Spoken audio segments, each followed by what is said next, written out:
Trabalhos aqui da Semana de Integração, segunda Semana de Integração, coube a mim a honra, a satisfação de iniciar essa atividade apresentando o Dr. Fernando César Bocchi, que é promotor de justiça, nosso estimado amigo, no meu caso especificamente, prazer de tê-lo como companheiro de concurso, né, Fernando, dos idos lá de novembro de 93, do 75º concurso de ingresso à carreira do Ministério Público, e, portanto, poder contar com a sua presença, com a sua colaboração, trazendo, nessa segunda Semana da Integração, os conhecimentos em torno dos quais ele vem se especializando ao longo do tempo, por força, no primeiro momento, da sua atividade como promotor do júri, promotor de justiça titular de cargo no primeiro Tribunal do Júri, tendo a sensibilidade para voltar a sua atenção para assuntos que são transversais, né, que vão além, na verdade, daquela nossa tendência natural na nossa função aqui como promotores de justiça, como analistas, né, como estudiosos ou interessados, operadores do direito, de voltarmos os nossos olhos para o estudo do direito estritamente. Essa questão que vai ser abordada hoje aqui pelo Dr. Fernando, da neurolinguística e da sua interação com a gestão de pessoas, é uma questão extremamente interessante pelo potencial, né, de aspectos que pode suscitar, fomentar, não só na atividade nossa no Ministério Público, e aí especificamente, né, no Tribunal do Júri, em razão das características, né, das particularidades do processo nos crimes dolosos contra a vida, mas também fazendo a transposição para a nossa realidade de atividade meio, de gestão e de atividade meio e de gestão, todos nós, sem exceção, né, os membros do Ministério Público, os colaboradores, cada um na sua esfera de trabalho, no seu segmento, no seu setor, na sua unidade, cada um de nós se depara diariamente com situações que envolvem essa realidade. Nada melhor para poder trabalhar melhor com essa realidade que poder compreendê-la do ponto de vista científico, conceitual e também com projeções práticas, e essa acho que é a expectativa dos nossos estimados colaboradores aqui, também colegas presentes. Eu tenho certeza de que o Dr. Fernando vai se dedicar e vai trazer anotações muito interessantes aqui. Então, Fernando, agora sem a formalidade, agradecendo a sua colaboração mais uma vez, né, abrilhantando essa semana de integração, eu lhe passo a palavra e tenho certeza que vai ser excelente essa tarde para todos nós. Muito obrigado pela sua ajuda.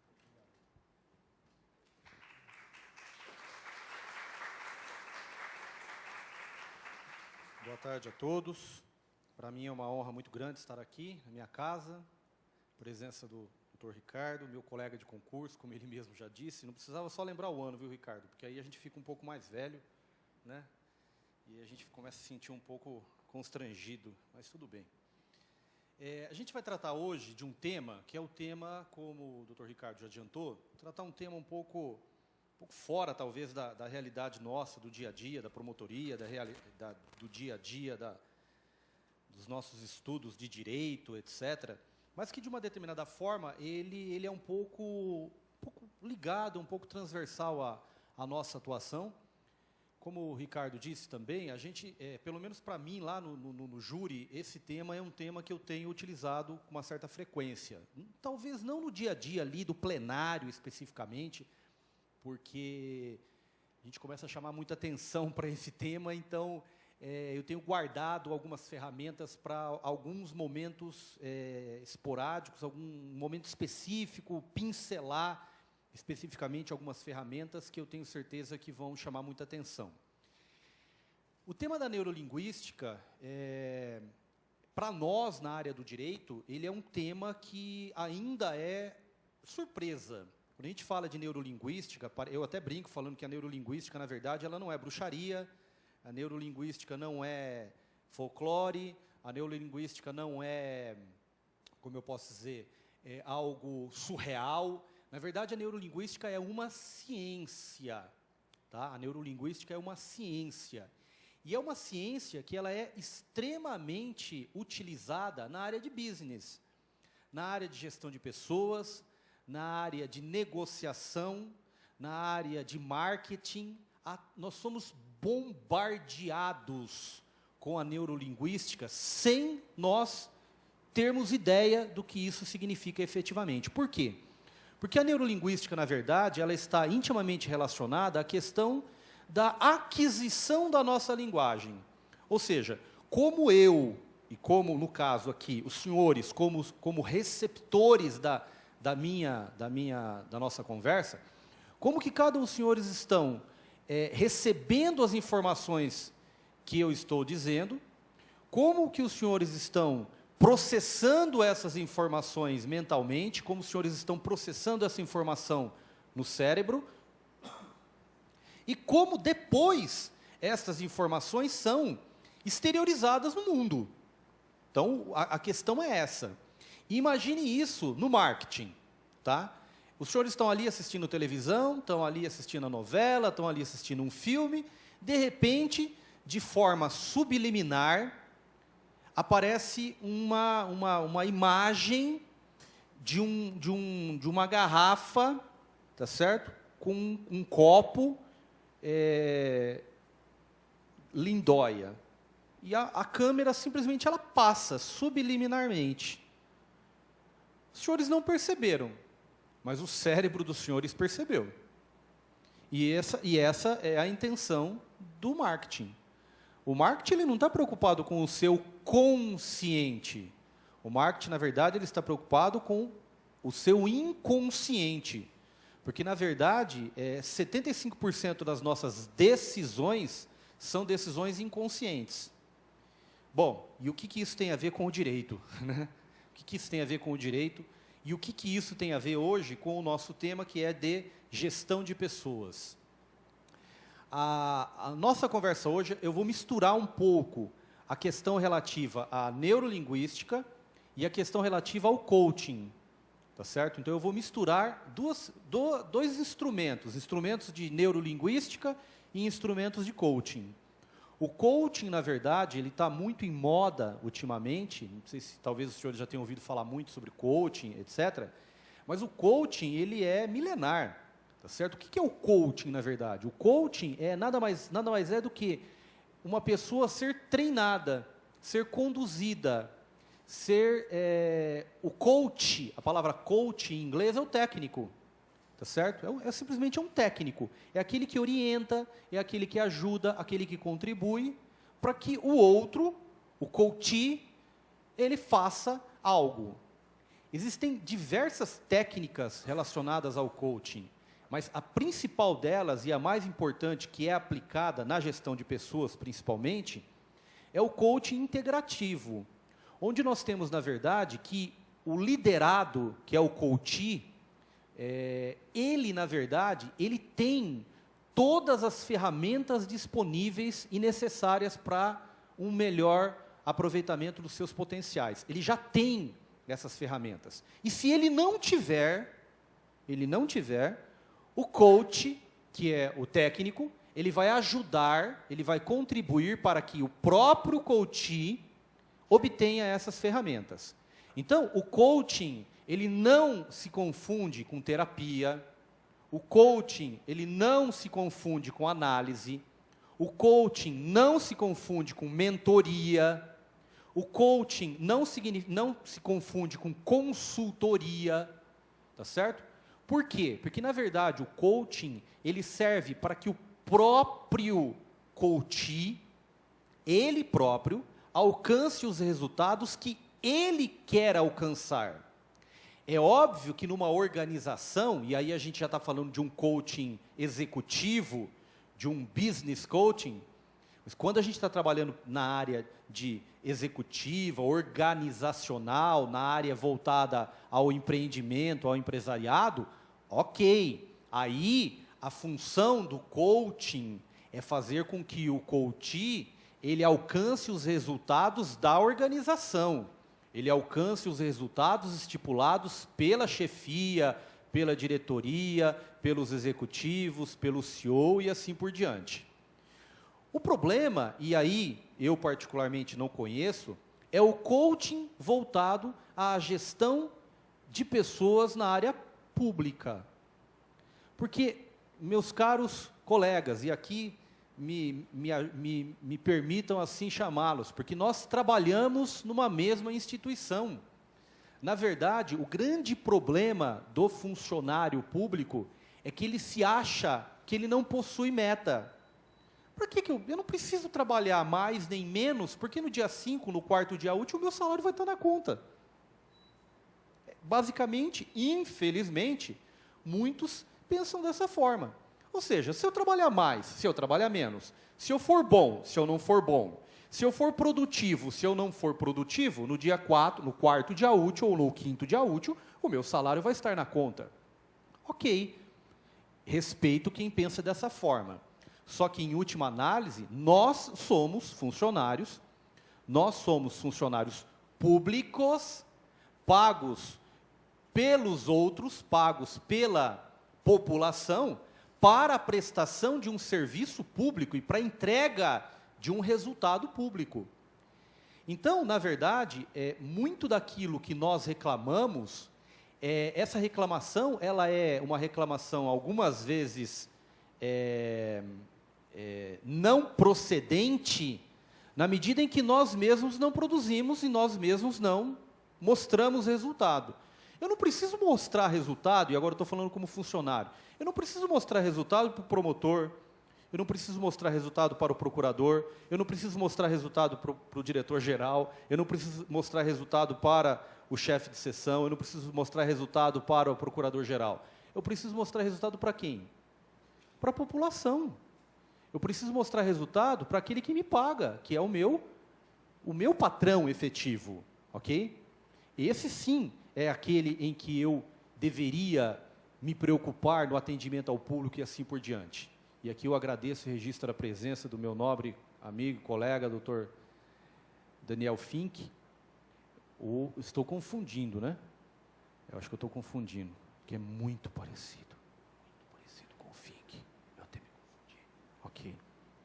Mas tudo bem, vamos continuar. De qualquer forma, esse eu acho que é um discurso inicial, ou seja, de que esses instrumentos aqui, eles podem ser aplicados também na gestão pública, para fazer com que os nossos servidores, os nossos colaboradores, se empoderem, retirar a expressão, talvez uma expressão bem barata, pasmaceira do funcionário, do servidor, para fazer com que ele faça parte de uma instituição, que é uma instituição pública, é um ministério público, ok? Bom, no que a gente pode trabalhar quando a gente fala de neurolinguística? Em primeiro lugar, o que é a neurolinguística?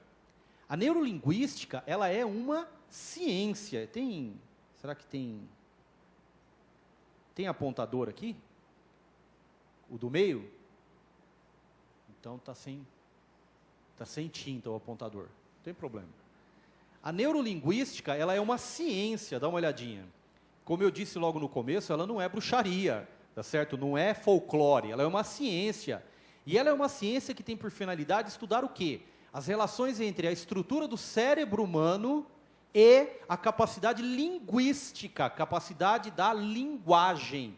Quando nós falamos em neurolinguística, a gente está falando de duas coisas. Nós estamos falando de linguística, que é a linguagem, e essa é a linguagem, é a forma como nós apresentamos a linguagem, a forma como eu estou apresentando a linguagem, é a forma como vocês estão captando a linguagem, é a forma como vocês estão processando esta linguagem, e depois, eventualmente, é a forma como vocês vão exteriorizar essa linguagem captada. Então, veja, é desde o momento da aquisição, do processamento e da exteriorização dessa linguagem. E essa linguagem, toda essa linguagem, ela é processada onde? No neuro. Aqui, acho que está acabando a tinta. É no neuro, tá? É no cérebro, tá? nesse exato momento, ninguém está falando absolutamente nada aqui, mas vocês estão captando e processando informações através do cérebro, através de algum mecanismo cerebral que a gente vai tratar daqui a pouco. Então, isso é a neurolinguística, ok? Ela está falando. Não tem problema. Então, o que a gente pode tratar como neurolinguística? O que a gente pode dizer? Como que ela pode contribuir para nós? Essa neurolinguística, ela pode contribuir para que nós, como profissionais, possamos entender melhor como as informações são captadas pelo indivíduo. E aqui, voltando para a gestão de pessoas, como que vocês, como funcionários, chefes, diretores de departamento, de divisão, de diretoria geral, como que vocês vão entender, primeiro, o seu colega que senta do seu lado?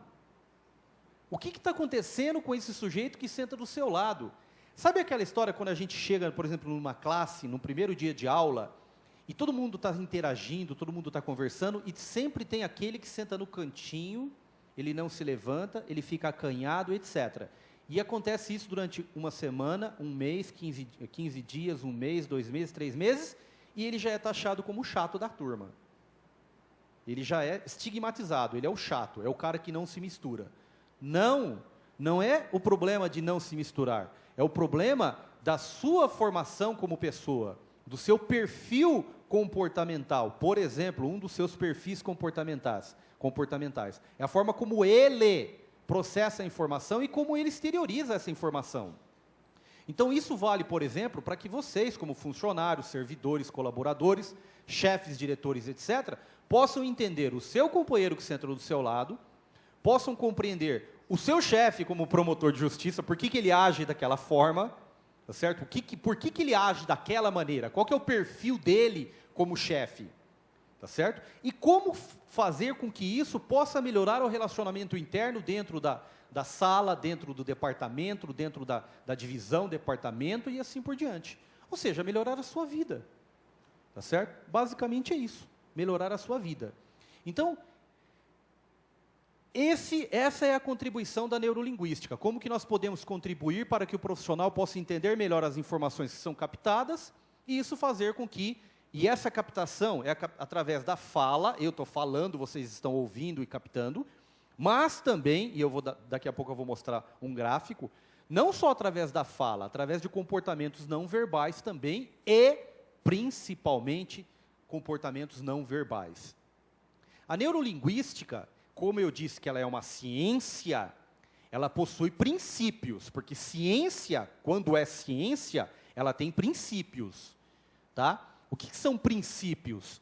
Princípios, basicamente, são alicerces, tá? Ninguém constrói um prédio do topo para baixo.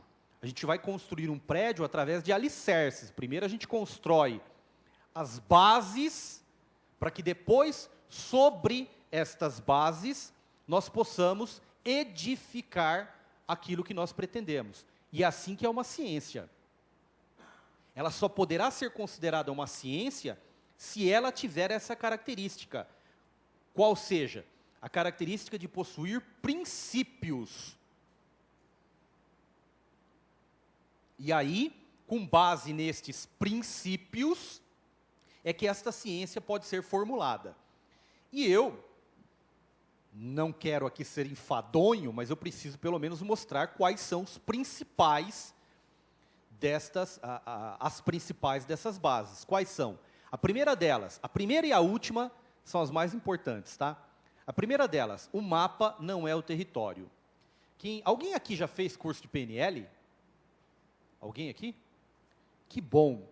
Por quê? Porque a gente tira aquele estigma. Porque eu esqueci de falar uma coisinha para vocês. A minha abordagem não é uma abordagem de PNL. O que é a PNL? A PNL é a programação neurolinguística. Eu não me proponho, em todas as abordagens que eu faço, tratar de PNL. Embora eu tenha capacitação para isso, mas eu não quero fazer programação neurolinguística. O que eu quero fazer é me utilizar dos instrumentos da neurolinguística, vejam como é diferente, dos instrumentos da neurolinguística e aplicar esses instrumentos da neurolinguística na área jurídica e na área de gestão de pessoas. Eu não quero chegar, porque a PNL é eu chamar a pessoa e eu e ela interagirmos, para que eu possa, através dos instrumentos que eu tenho, reprogramar o comportamento dessa pessoa. E isso é possível, e isso é extremamente eficaz. Mas não é isso que eu me proponho. O que eu me proponho é fazer análise de instrumentos da neurolinguística aplicadas ao direito e à gestão de pessoas. Muito bem. O primeiro desses princípios é: o mapa não é o território. O que eu quero dizer com essa expressão? Essa expressão é a seguinte: quando vocês olham para mim, vocês não estão me vendo. Vocês estão vendo, na verdade, uma representação. Eu represento. Agora, nesse exato momento, eu estou representando um objetivo. Qual que é o meu objetivo aqui? O meu objetivo é trazer alguma informação para vocês. E é isso que eu estou representando. Vocês, quem é casado aqui, sabe muito bem disso do que eu vou falar. Você chega em casa e a sua esposa fala assim: duvido que lá na procuradoria você fala desse jeito. Lá na procuradoria, lá na repartição pública, você não briga com o seu amigo desse jeito. Só em casa que você fala assim. Não é verdade? Quem marido, principalmente as mulheres, né? Nós, homens, ouvimos muito isso, né? E é verdade. Ela tem razão. Porque aqui no serviço a gente está representando. Nós não estamos mostrando o território. Nós estamos mostrando apenas um mapa. O que vocês estão olhando para mim é um mapa, é uma representação. O que eu quero dizer com isso? O que eu quero dizer com isso é que o seu colega do lado da sua mesa, ele não é o território. Você não está... Óbvio, é claro que com o tempo, a relação ela se torna pessoal. Com o tempo, essa relação se torna mais íntima. Mas eu digo em grosso modo, aquele sujeito que está do seu lado, aquela pessoa que está do seu lado, você não está olhando o território dela, você está olhando uma representação. Então, se ela chega de cara feia naquele dia e ela não conversa, é porque algo lhe está incomodando. E você não tem, a menos que você tenha intimidade com ela, de chegar até o íntimo e obter essa informação, para que você possa processar essa informação e depois, eventualmente, tentar ajudá-la. E isso acontece diariamente. As pessoas que nos rodeiam são mapas, não são territórios. Para que você possa compreender o território, você tem que analisar, você tem que investigar. Ok? Então, não faça pré-julgamentos. Para que nós possamos manter um relacionamento harmonioso, nós não podemos pré-analisar, pré-julgar. Existe uma ferramenta muito interessante na neurolinguística, que é a análise de comportamentos, para que você verifique se aquilo é uma verdade, se é uma informação, ou se é uma alucinação. Tá?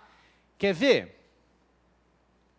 Por exemplo, eu não posso dizer que ao olhar uma pessoa de olho fechado, ela está dormindo e ela não está interessada no que eu estou dizendo. Isso é uma alucinação da minha parte. Porque eu estou olhando o quê? O mapa, eu não estou olhando o território.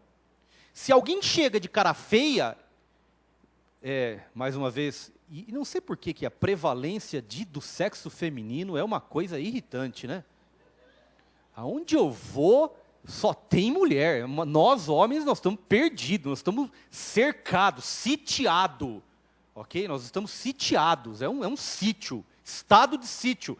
E o problema é quando a gente entrar com estado de defesa. Esse que é o problema. Mas, por exemplo, quando você chega em casa de cara feia, a esposa já olha para você e fala: você está de cara feia por quê? O que eu fiz de errado? É uma alucinação da parte dela.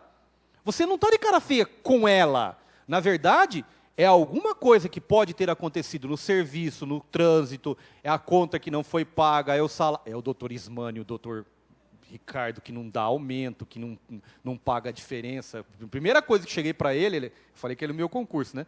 Eu conhecia como Tenente Barros. Você sabia que ele era tenente? Ele era Tenente Barros quando ele entrou no MP. Então, quando ele entrou no MP, a gente chamava ele de tenente. Falei, tenente, e daí? Vai ou não vai dar aumento, aquela diferença lá, o pai, vai ou não vai pagar aquele negócio lá? E ele falou que não, pior é isso, né? E daí, então não é por causa... se eu chegar em casa de cara feia, culpa é do Ricardo, tá certo? A culpa é dele, não é culpa da minha esposa. É a questão do mapa que não é território. E aí complementa lá, olha só. Os nossos sentidos, as nossas crenças e experiências passadas nos dão um mapa do mundo a partir do qual nós podemos operar. Então, todos nós já vivenciamos algo. Todos nós já temos as nossas crenças, valores e traumas. Crenças, valores e traumas. Ok? Guarda isso. Segundo, as pessoas, a partir do mapa que elas vivenciaram, elas fazem a melhor escolha para aquele momento.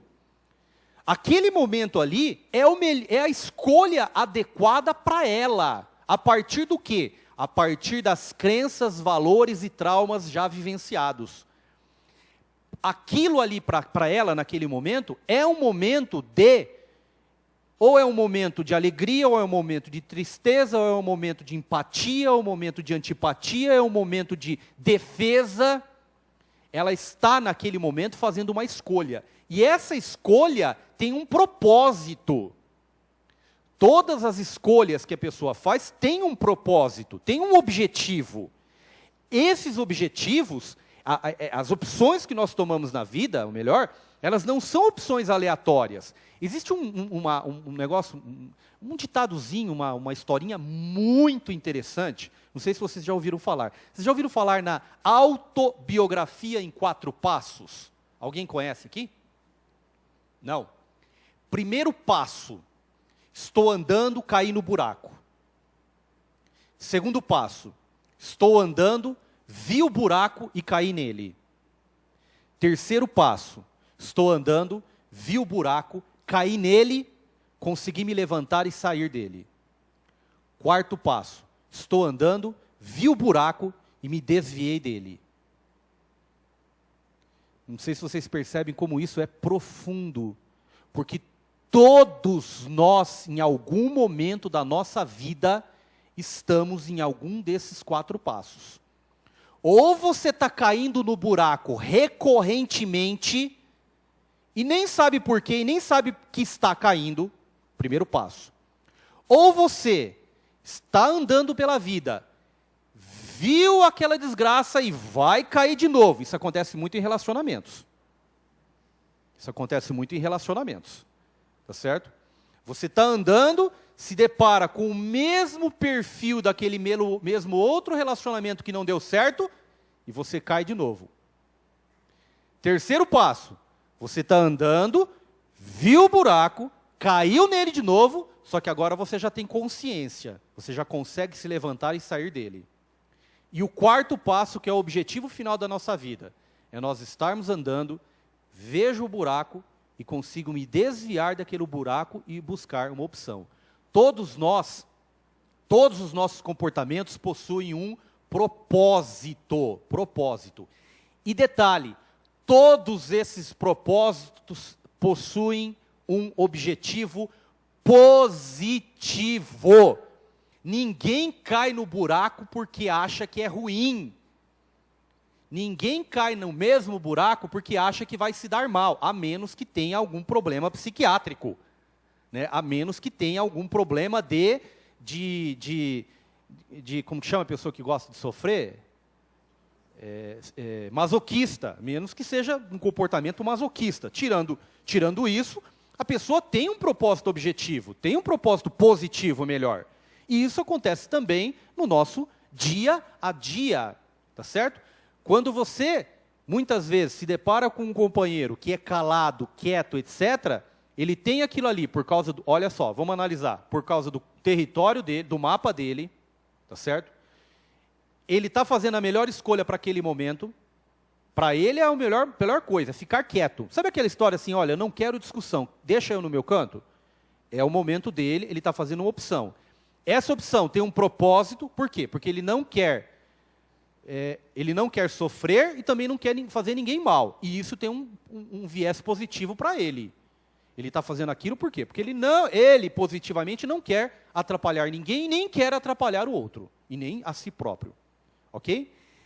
E o quinto e o último que eu disse, porque são vários, tá? São 12 pressupostos, esses, no meu entender, são os mais importantes. Que é esse quinto aí. Todas as informações são captadas pelos nossos sentidos. Tudo o que nós processamos é através dos nossos sentidos. É aquilo que nós chamamos de sistemas representacionais. O nosso cérebro, ele trabalha com 3 sistemas representacionais basicamente. Ou melhor, antes disso, tá? Mas já vou falar. Ele trabalha basicamente com 3 sistemas representacionais. Ou ele trabalha com sistema visual, ou ele trabalha com sistema auditivo, ou ele trabalha com sistema sinestésico, tá? Que pode se dividir também em olfativo e gustativo. Tá? Por que isso acontece? Porque a comunicação entre as pessoas, olha só que gráfico interessante, apenas 7% das informações são orais.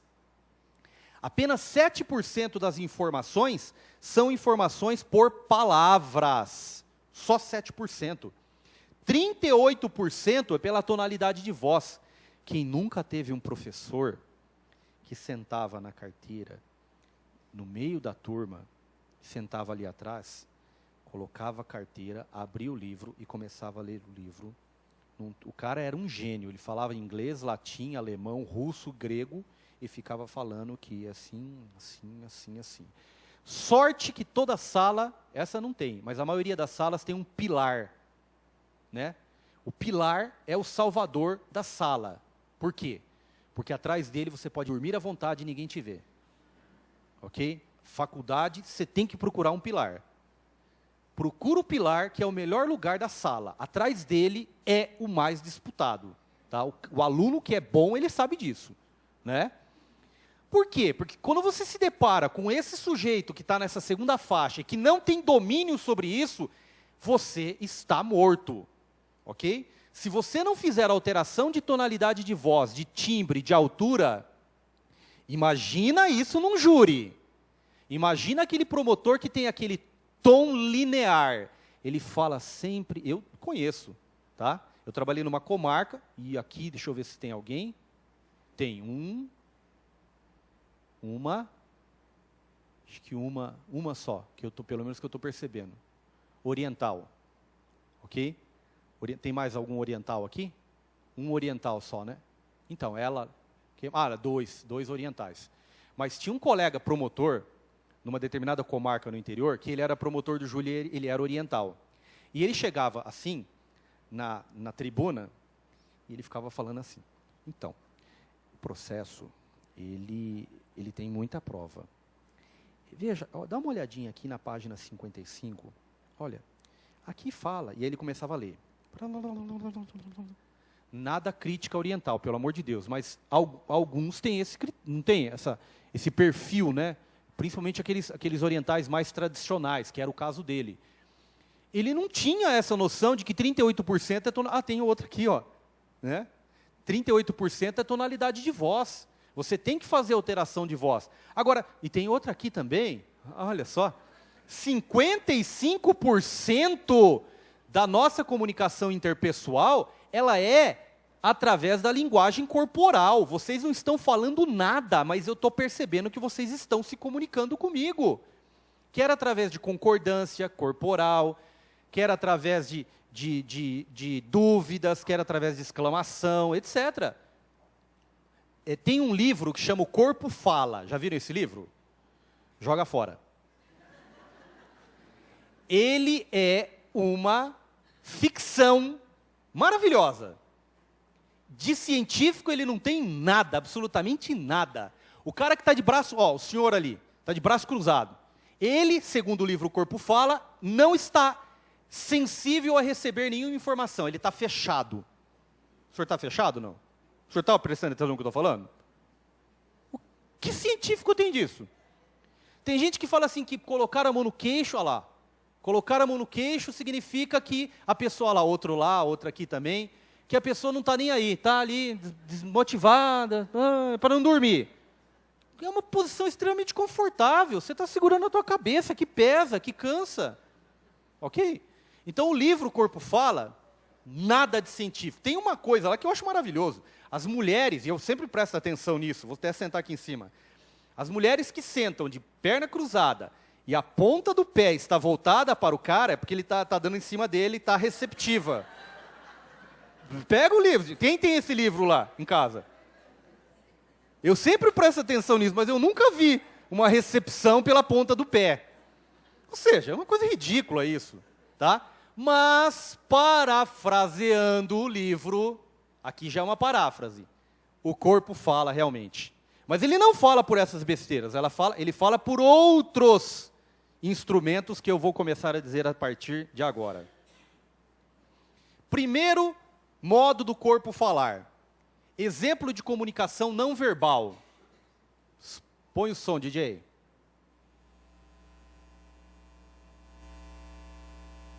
Tem um link, pode clicar aqui, ó, que ele vai aparecer aqui um play. Deveria aparecer. Ah, tá aqui. Desculpa. Oh. Someone sent you to kill Reed Smith? I got nothing to say. Why were you going to murder him? Dá para apagar essa luz aqui, ó? What about the tattoo? What's it mean? You're not a big talker. I get it. Loose lips and chips and all that. The bad news is you have a lousy poker face. So we're going to play a little game of show and tell. I'm going to tell you something, and you're going to show me with your face whether I'm right or not. That sound fun? You ever steal anything? Did you ever cheat on your girlfriend? Hit her? You like causing pain? I never hit a woman in my life. You belong to a secret organization of cops and other government officials. Yes. You've committed crimes on behalf of that organization before. Right. Agent Smith is a member also. Right? The organization sent you to the doctor's office to kill him. Right. CBI Director Gail Bertram is also a member. You don't know. Too low on the totem pole, huh? Agent Reed Smith is Red John. Don't know. Gail Bertram's Red John. Don't know.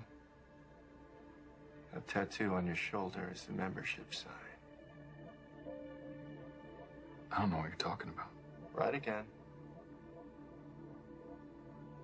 There's a password, too. Something you say as a greeting or a distress signal. Tiger, tiger. Get out of my head. E aí ele termina falando, saia da minha cabeça. A única coisa que ele falou. Ou seja, isso aqui é o filme, é aquele seriado The Mentalist, que é bem legal o seriado. É óbvio que é bem ficcional, tem bastante de ficção, mas é uma demonstração bem simples de que o corpo, ele te dá algumas informações. Ele te dá algumas informações por quê? Porque, na verdade, existem sistemas representacionais. O grande problema é a forma como o nosso cérebro, como que nós vamos compreender a informação e como essa informação, ela lá na frente, ela vai ser processada em termos de linguagem. Esse gráfico aqui é muito interessante, principalmente no meu caso do júri, que é o seguinte: ali na frente, do lado esquerdo, eu tenho aquele globo, que é a realidade externa, e eu chamo isso de crime, tá? Então, imagine uma testemunha que presencia um crime. Como que ela vai presenciar o crime até o momento em que ela vai abrir a boca e dar um testemunho para o juiz, para o promotor e assim por diante?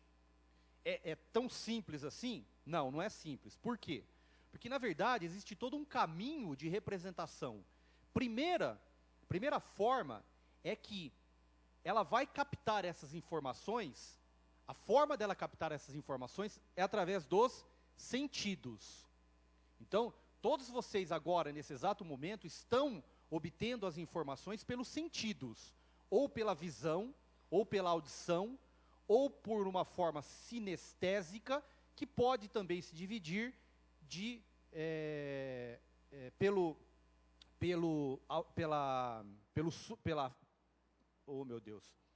paladar ou pelo olfato, tá? É aquilo que nós chamamos de VACOG, visão, audição, sinestesia, olfato e gustativa. É a forma como as pessoas captam essas informações.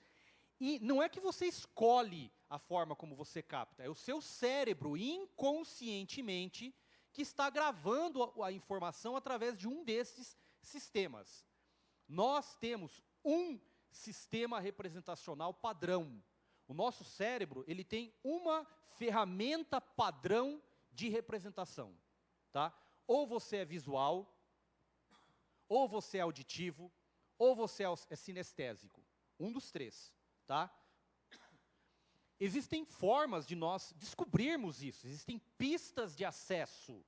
Isso é importante, por exemplo, para um relacionamento pessoal.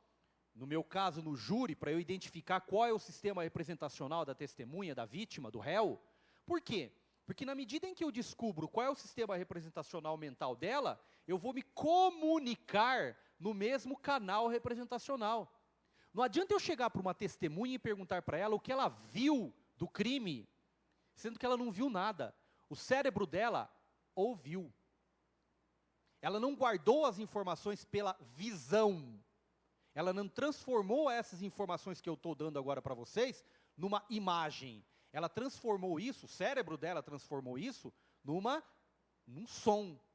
Não adianta nada eu perguntar para essa pessoa como ela ouviu, sendo que ela não ouviu nem viu nada. Na verdade, ela sentiu. Ela transformou aquela informação numa sensação.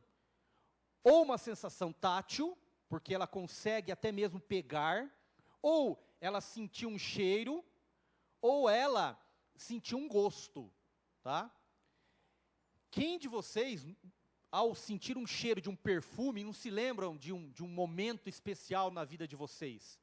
Ou de uma namorada, de um namorado, de uma época, do casamento, do noivado, sei lá, de qualquer coisa. Quem nunca sente o cheiro de uma comida e lembra da infância, da avó que fazia aquela comida, tá certo? Eu, com 19 anos de idade, eu passei no concurso para escrivão de polícia, no interior.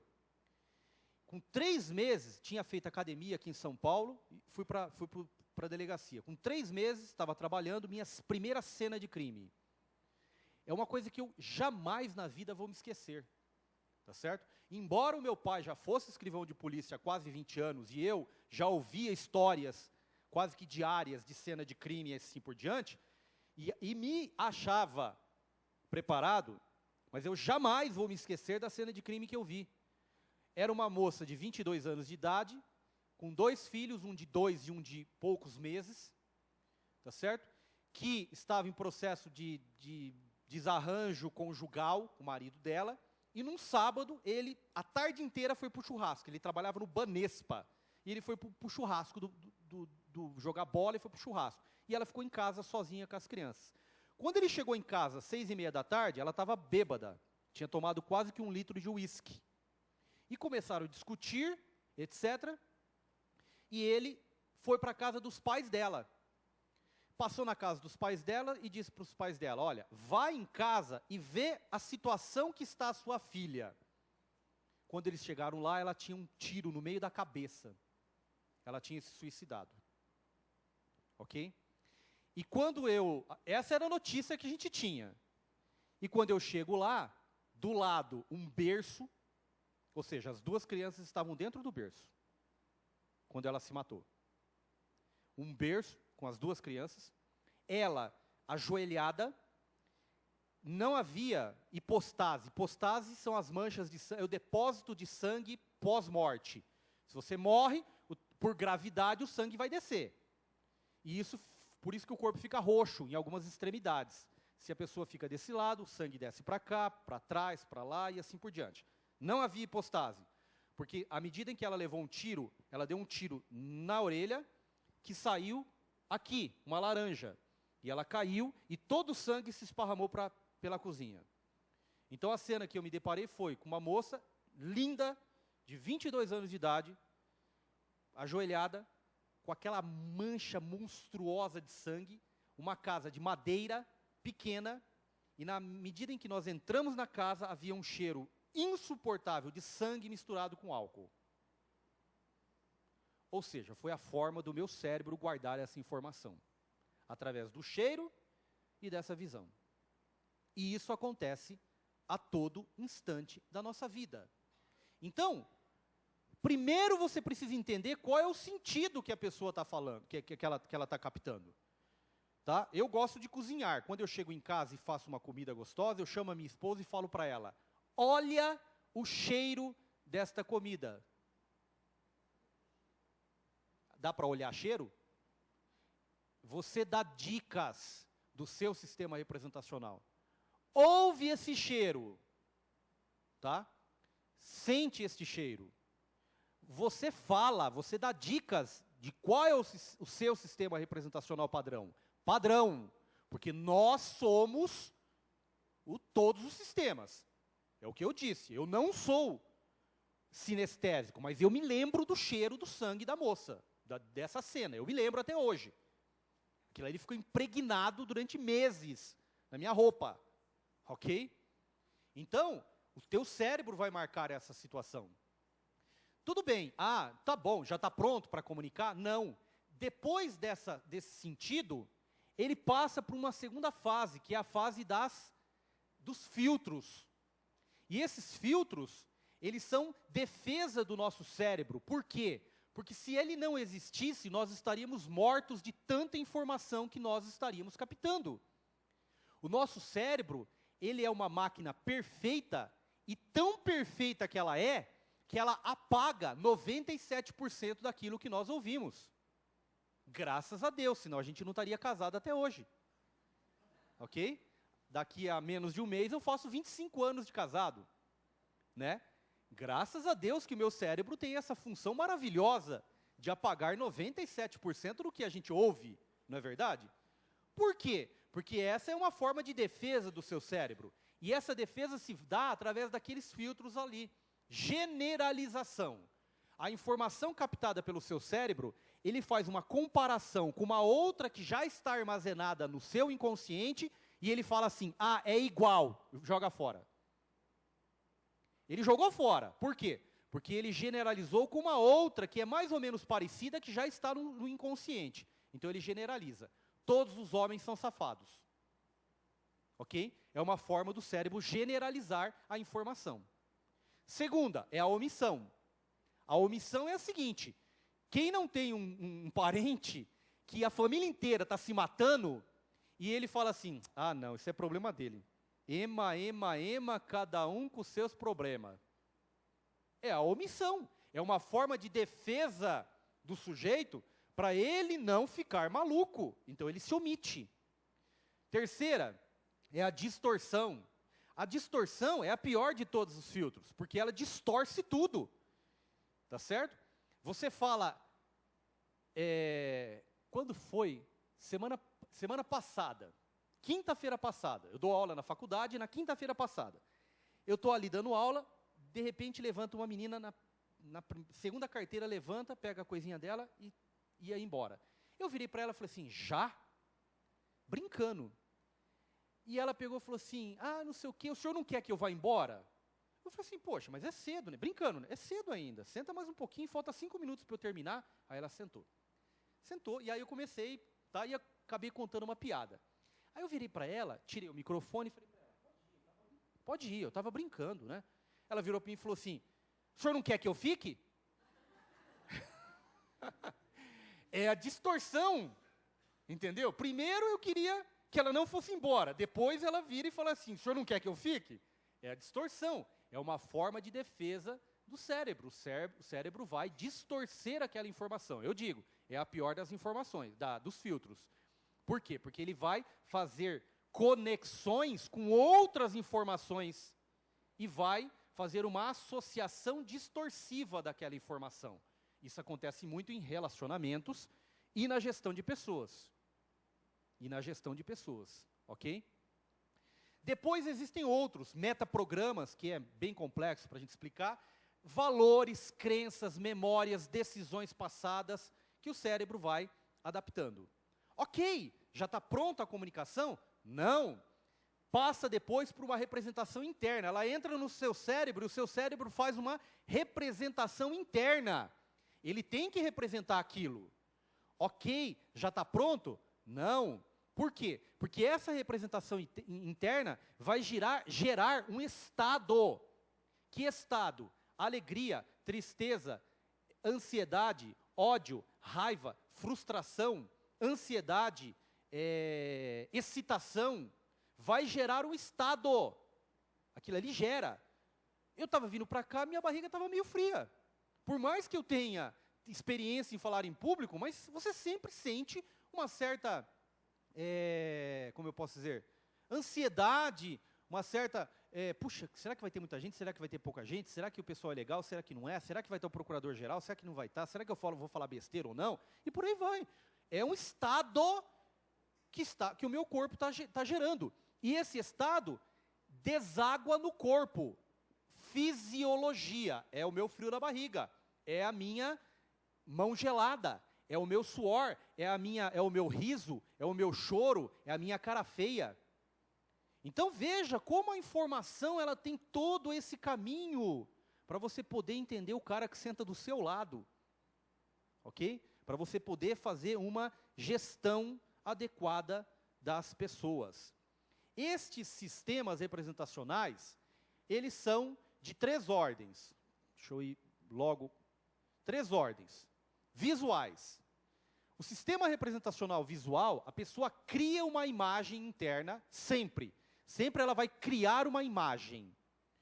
Todas as informações que eu estou dando a vocês agora, quem for visual, está criando uma imagem. E toda vez que vocês se lembrarem da palestra, vocês podem se lembrar da minha roupa, podem se lembrar do filme que eu passei, podem se lembrar de algum slide, algum detalhe. É uma representação visual, ok? Depois, os auditivos, eles transformam tudo em sons. Todas as informações são transformadas no cérebro em sons. Então é como se o sujeito tivesse uma conversa constante no cérebro. Tá? Tem pessoas que têm aquela conversa mental constante. O cérebro não para de ficar conversando com ele mesmo. Ele ouve música, ele ouve conversas. E daí o que acontece? Se algum dos senhores forem auditivos, os senhores vão lembrar da minha tonalidade de voz, vão lembrar da voz do Dr. Ricardo, vão se lembrar de uma música que eu passei. O ano passado eu fiz uma apresentação, mais ou menos dessa apresentação, para os promotores substitutos, lá na escola. E daí, no fundo, eu tinha colocado um som musical, que era daquele filme Divertidamente. Sabe aquele desenho, Divertidamente? Esse desenho, Divertidamente, ele é pura neurolinguística. Pura neurolinguística. Tá certo? Ele fala só sobre neurolinguística. E a musiquinha dele eu aproveitei para colocar de fundo nessa minha apresentação lá na escola. Mas ela estava assim, no 2, sabe? O volume estava no 2. Estava aquela coisa quase que imperceptível. Para 99% era imperceptível aquela musiquinha. E aí, falando sobre sistemas representacionais, eu perguntei, quem está incomodado com o fundo musical? Meia dúzia levantou a mão. São auditivos. Alguns... Que som? Fundo musical? Nem estava percebendo. A pessoa que é auditiva, ela percebe. E detalhe, a pessoa que é auditiva, do seu lado, como colega de trabalho, ela se incomoda com barulho. Ela pode não estar rendendo o suficiente, porque o barulho, a conversa dos outros pode estar incomodando a sua performance no trabalho. a música do rádio, que você acha que só você está ouvindo, está incomodando essa pessoa que é auditiva. Isso, por exemplo, numa audiência no fórum, é terrível.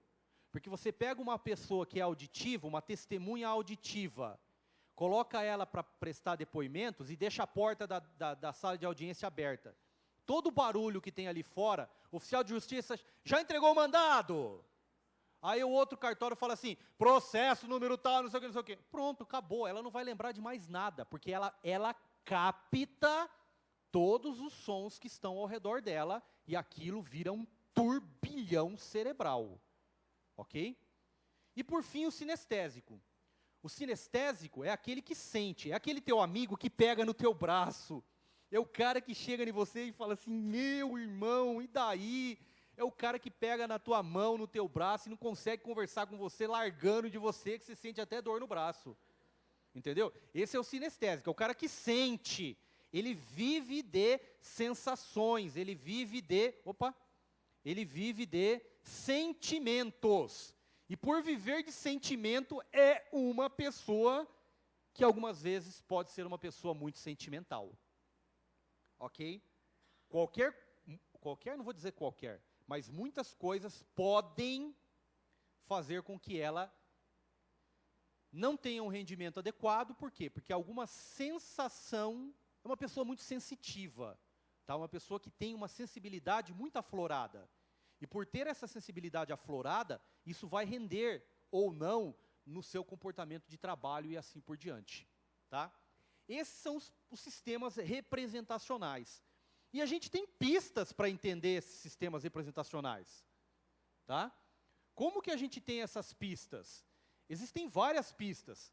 Movimento de olhos, você tem tonalidade de voz, você tem tensão muscular, você tem respiração, gestos e posturas. Cada um destes sistemas representacionais possui um padrão. Então, movimento de olhos é difícil, porque ninguém vai olhar para você e ficar conversando parado. Peraí, calma lá. Para, olha para cima, olha para baixo, olha de lado. Ninguém faz isso. São rápidos movimentos oculares. É que não dá tempo. Você assistiu, né, lá na Justiça Militar? Você que esteve lá? Ah, você viu o vídeo, mas você viu o vídeo lá que eu apresentei? Então, lá eu apresentei um vídeo de uma testemunha, de um réu que eu gravei aqui na Barra Funda.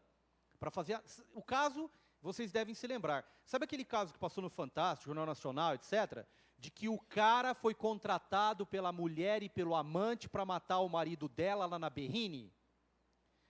Tem a Berrini, Avenida Berrini, numa rua lateral da Berrini, eles estavam voltando do almoço, o cara que era o matador, ele simulou um assalto, chegou no cara, pegou os pertences dele e também da mulher, mandou o outro embora e deu 3 tiros no cara. Ele foi contratado pela mulher dele, da vítima, e pelo amante, para ficar com a grana eventual da empresa e do seguro que eles tinham. Tá? Ela é parente do governador. Tá? Ela é parente do governador. Eles são da região de Aparecida, Guaratinguetá e assim por diante. O executor, eu gravei o interrogatório do executor e fiz análise de olhos dele, mas com outro viés, não esse viés aqui de sistema representacional. É porque através de movimentos oculares, você também percebe se a pessoa está mentindo ou está falando a verdade. Tá? Porque ela está acessando um dos hemisférios cerebrais. Tá? Existem teorias que indicam que os hemisférios cerebrais têm alguma função, têm funções específicas. Tá? E se ele dá um rápido movimento ocular para um lado, ele está indicando que ele está acessando um hemisfério que é hemisfério de memórias, que é hemisfério de lógica, de raciocínio lógico, temporal. Então, para fins de processo, é verdade. Se ele está acessando um outro hemisfério cerebral, ele está acessando o hemisfério da criação, da arte, do sentimento não lógico, irracional. E para fins de processo, ele está criando, ele está inventando uma história, ele está mentindo no processo. Se vocês verem depois eu vou dar a indicação do meu site, eu vou dar a indicação do meu site, entrem no site e está lá a análise de movimentos oculares para vocês verem que negócio. Isso é do demônio. Isso é do demônio, tá certo? Porque a gente acha que, entra lá e vê como vocês vão verificar como é impressionante. Porque o que eu fiz? Eu pausei, né? Ele estava falando, quando eu detectei mentira, pausei a imagem. E aí você vai verificar para que lado ele está olhando o olho. Se é para o lado esquerdo ou para o lado direito. Tá? E lá tem essa informação. Aqui, quem tem movimentos oculares para cima está fazendo acesso a um córtex visual. Quem tem uma movimentação ocular retilínea está fazendo acesso a uma audição. Quem tem um movimento ocular para baixo, ele está tendo acesso a um sentimento ou a um diálogo interior. Tá certo? Mais ou menos, basicamente, é isso. E aí você tem tensão de voz, quem fala alto, quem fala mexido, quem é espalhafatoso, etc., basicamente ele pode ser visual. Quem tem um tom moderado, modular, retilíneo, ele é visual. E quem tem um tom baixo, tranquilo, fala mansa, etc., ele é sinestésico. Preste atenção no seu companheiro do lado para não brigar com ele, porque ele é mais devagar. Não é culpa dele. Ele pode ser sinestésico. E aí, depois, a gente pode até mais para frente, se vocês quiserem, análise de perfil comportamental. Tá certo? Análise de perfil comportamental. Isso daqui para líderes é a melhor coisa, tá? Para você entender os seus liderados. Qual que é o perfil comportamental dele? Ele é dominante, ele é influenciador, ele é estável ou ele é cauteloso? A minha esposa é cautela na veia. E eu sou dominância na veia. Depois que eu descobri isso, eu entendi várias coisas da vida. Ok? Várias coisas da vida, eu entendi o porquê de muitas coisas que aconteceram na minha vida. Porque o cara que ele tem uma característica de dominância, ele é dominador. É o cara que é o dominador. O cara que tem uma característica de cautela, ele é cauteloso. E pode ser que um não aceite o que o outro está falando. Tá? Fica cenas do próximo capítulo. Postura, que também é bem legal. Postura. Quem tem uma postura reta, inclinada para cima, a cabeça erguida, ele tem uma característica visual. O cara que tem uma postura reta, mas a cabeça levemente inclinada lateralmente, ele pode ser auditivo, porque ele está querendo ouvir a própria voz. Ele é meio narcisista, sabe? Ele acha tão lindo os sons que ele quer ouvir a própria voz. Já o cara que é sinestésico, ele é largado, ele é mais solto, ele tem um corpo mais relaxado, tom de voz mais baixo, etc. Eu diria que, basicamente, desculpem, isso não é xenofobia, tá? Porque eu amo o Nordeste. Digamos que 99% dos baianos são sinestésicos. Por quê? Porque eles têm um corpo relaxado, ou seja, existe uma característica regional, tá certo? Porque isso também é uma questão cultural, uma questão de distribuição de personalidades, tá? Mas aí também já é outro papo, tá bom? O que mais? Eu tinha preparado um negócio aqui, mas acho que não vai dar tempo, não. Senão o povo já vai me deixar sozinho aqui. Esse é um videozinho que é mais voltado para o pessoal do direito, mas que não precisa não vamos colocar não, que é a análise do sistema representacional dela. Ela é considerada o monstro da Barra. Há alguns anos atrás ela sequestrou uma criança lá no Rio de Janeiro, na Barra da Tijuca, sequestrou a criança, ficou com ela durante uma semana e não sabia o que fazer com essa criança. Ela resolveu matar. Ok? Hã? Põe? Mas é que o som está ruim, viu? O som está bem ruim. Então, vamos para frente. É que o som realmente está bem ruim. E aqui a gente tem uma outra característica, que não é um sistema representacional, mas ele é indicativo de muitas respostas podem se dar através dessa questão. É o sistema digital. O digital ele não é nem auditivo, nem visual, nem sinestésico. Aliás, ele não é um sistema representacional. Ele é um momento que a pessoa está vivendo. É um diálogo interior pela qual a pessoa está passando e pela qual ela busca uma resposta para algum problema ou alguma situação em que ela vive. Eu estou mudando de cargo, eu estou mudando de departamento, eu estou mudando de comarca, eu estou mudando de emprego, eu estou terminando um relacionamento, eu estou começando um relacionamento, e ela está buscando uma resposta interior. E daí existe uma confusão entre os sistemas representacionais e ele deságua nessa situação digital. E, para espanto geral, é aquele que prevalece. É aquele sistema que prevalece. Tá certo? Aqui, olha. O digital é o que mais tem no nosso... Se a gente fizer um teste de sistemas representacionais, nós somos bastante digitais. Porque todos nós estamos passando por algum momento de reflexão interior. Tá certo? Então, naquele momento, você pode estar no momento digital. Quando você faz o teste de sistema representacional, ele vai te dar uma porcentagem. Se a sua porcentagem maior for digital, você está digital. Aquele que der em segundo plano é o seu sistema representacional padrão. O meu, quando eu fiz, foi digital, estava, mas no sistema representacional visual. Tá certo? Só que o segundo maior índice é o sinestésico. Tá? O segundo maior índice é o sinestésico. Somente em terceiro lugar vem o visual e, por fim, o auditivo, que é aquele que tem menos incidência. Tá bom? Gente, eu tinha bastante coisa para falar com vocês, mas o tempo é bastante curto. Senão, daqui a pouco, o Dr. Ricardo vem buscá-los aqui, né, para trabalhar. Né? Eu gostaria de fazer indicação para vocês do meu site. Tá vendo o nome do aqui embaixo, ó, Mind Law. Aqui no canto esquerdo, ó, Mind Law, Mind Law, tá? M-I-N-D-L-A-W. M-I-N-D-L-A-W, mindlaw.com.br. Tá? Se vocês entrarem agora, vocês não vão ver a versão final. Tá? Amanhã, sim. Então, deixa para entrar amanhã. Entra amanhã, se cadastra. Tá?